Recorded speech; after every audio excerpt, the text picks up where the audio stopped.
The studio behind Sound of Freedom, which was one of the biggest movies of 2023, is set to release a brand new film for this past weekend called Sight, and I'm really excited to talk about it because this might be one of the most mediocre and boring movies I have seen this year. So let's get into the review.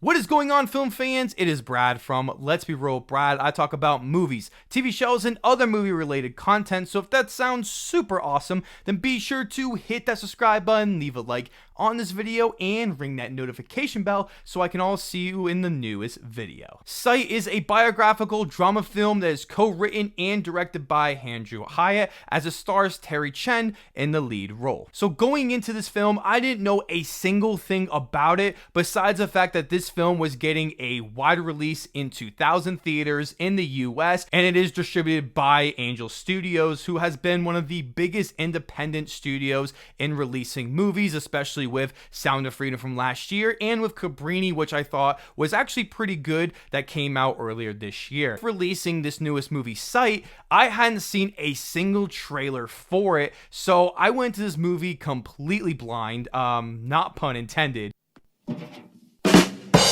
Presentation of this film is so boring and generic and manipulative, and it's just going for a very safe crowd that they can just watch anything. I found this movie just to be completely uninspired and just felt like a summarized version of this man's life. After you get for the first maybe 10 to 15 minutes, you know how this movie's going to play out. So much of the dialogue in this movie is also really generic and sometimes really bad, especially from this brother character that shows up in the middle of the film, that I thought was so irritating and awful, and every line that he says is just trying to be funny for a safe crowd, like, haha, look at this super safe joke that I made that these old people who are probably going to be watching this movie can laugh at, and it's just not funny. There's also the storyline in the younger version of Dr. Ming Wayne that involves this bully character that shows up, and it's just so straight out of the textbook of movie cliches that I was just laughing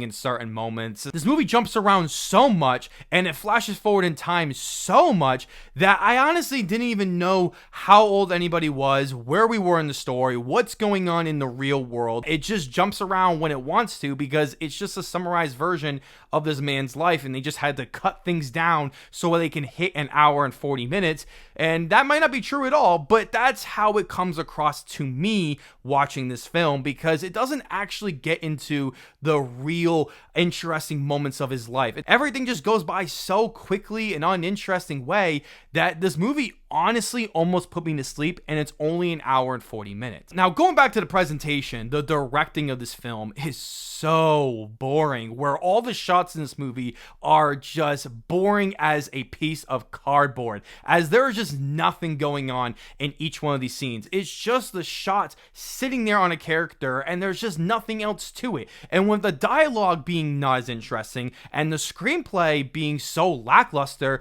what is the presentation going to do for this film? The cinematography is also so boring and gray and generic. It looks like your worst Netflix released film. Surprisingly, I do have a few positives with this movie, and I do have to start with Terry Chen's performance, as I do think he is really trying to capture this man's life in this film, as he's doing a pretty decent job, and he's not given a lot of great lines of dialogue and great direction here, so he is doing the best that he can. Greg Kinnear is also in this film as the other doctor in this partnership between him and Dr. Ming Wang, and I thought he was decent. But again, he's not in this movie a lot, and there's not a lot for him to actually do. He just kind of sits around and talks to Dr. Ming Wang about certain things, or tries to make some funny jokes like, oh, now I'm gonna go flirt with my wife. And the other positive I have with this film is with the actual story of Dr. Ming Wang, which I do find really interesting. This man went through so much to become a doctor and to change the world, and I do appreciate that we are getting this man's story in the medium of film. The story has so many interesting elements to it, especially with him living in some really horrifying situations and all the luck and willpower that he did to get to America and do the things that he did. It is very inspiring. It's only inspiring because the actual events themselves are inspiring, but not because the film is making them inspiring. Overall, guys, Sight is a very boring, middle-of-the-road, generic movie that is another really low-budgeted Angel Studios release that also tries to incorporate some religious elements in there for the religious crowd, because Angel Studios likes to cater to the religious crowds. It's so boring and generic that it is not worth your time watching unless you want an easy to watch movie and some sort of inspiring story that you feel you could be inspired by. Then go right ahead. I am giving Sight a 5 out of 10. Thank you guys so much for checking out this video. As I want to know below in the comment section, have you seen Sight and are you planning on checking it out? Let me know all of your thoughts. And as always, I will see you all in the following video.